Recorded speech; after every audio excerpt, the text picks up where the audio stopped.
So, ayun na nga. For today's video nga ay gagala na naman tayo sa LU.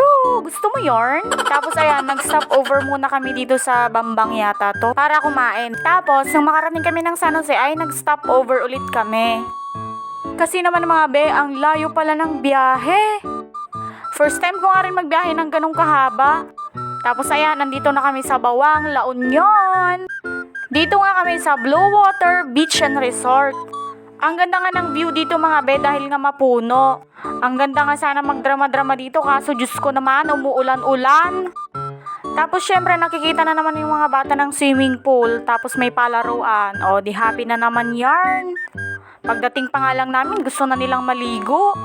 Ako naman parang ayoko kasi naman ang lamig-lamig, ang lakas-lakas ng ulan. May kumukulo! Mainit yan, kumukulo eh. Pagkatapos nga ng mga bata nagtampisaw sa swimming pool ay nagpag-decide kami na pumunta muna kami sa beach. Malapit lang din yon dito sa may resort. Bawal nga daw maligo ngayon kasi naman ang lakas-lakas ng ulan tapos yung alon, delikado din, malalaking alon. Kaya ayon, baka kinabukasan pa kami makakaligo dito pero nagtampi-tampisaw na din kami. Yung ulan naman na kasi hindi na tumigil. Pero kahit umuulan, ay walang makakapigil sa amin, no? Ilaban ni Abe. Mag-picture lang dyan na pwede. Mataas nga yung mga alon, kaya nakakatakot mag-swimming. Parang lalamunin kami ng mga alon, Diyos ko. Kaya tinitigan na lang namin talaga.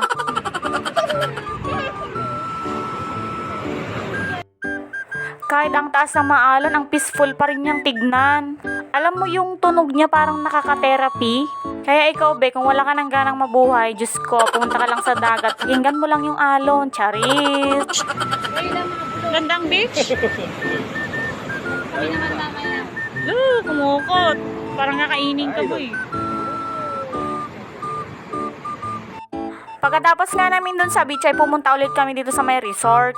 Makikita nyo nga ang luwang ng kanilang party place, ang ganda. Syempre hindi na talaga nakatiis yung dalawa at nag-swimming na.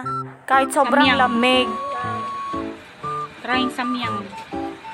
For the first time. Wish me luck. Putulin ko baka mamaya kwan. Hindi ko kaya. Pwede bang dilpatan? Ay grabe bay. Dinilpatan ko pa lang maanghang na bay. Go! Go!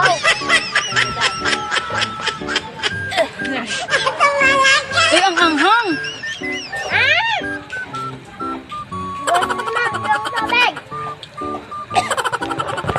Gagi, kunti pa lang kinain. Hindi nga ako mahilig sa maanghang mga be, kaya ganun na nga lang talaga ang reaksyon ko. Tapos ayan, may room tour tayo sa aming villa, or simple villa. Pagpasok mo sa may side ay merong CR, banyo, liguan, andyan na lahat. At ang linis, wala akong masabi. Ay, may bata! Tapos ayan, dire-diretso ka lang. Tapos ayan na agad yung bed namin. Tapos kung marami kayo, pwede kayong maglatag sa baba, katulad kami. Ilan kaming natulog dyan, Diyos ko. Nagkasya kaming lahat dyan, mga be. Tapos paglabas mo, syempre yan na yung pinakamagandang view sa lahat. Ayan, beachfront na nga yung villa namin. Ang ganda!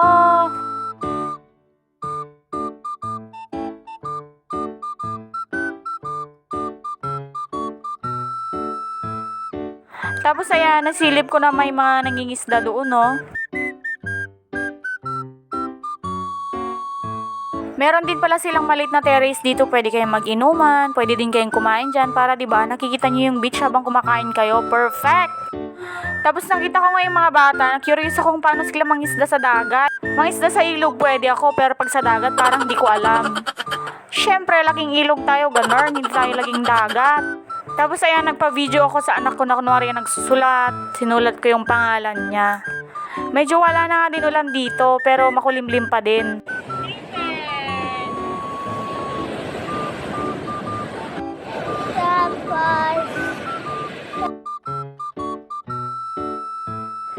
Tapos ay nagmumuni-muni muna kami ng aking Junakis.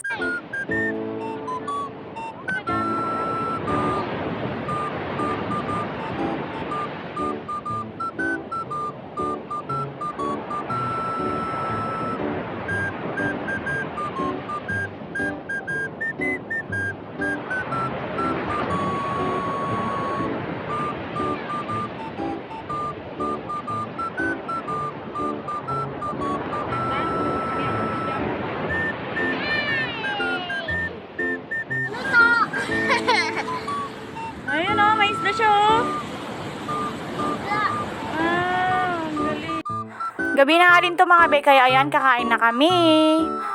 Ulam kami ng, ang tawag doon? Ang tawag doon kasi? Seaweed pala, tsaka sinigang na hipon. Yummers! At yun na nga, nakarami na naman ako. Yun lang for today mga be. Bye-bye! Kinabukasan ay pupunta kami ng Baguio pero na-delete ko yung video. Diyos ko, katangahan. Bye!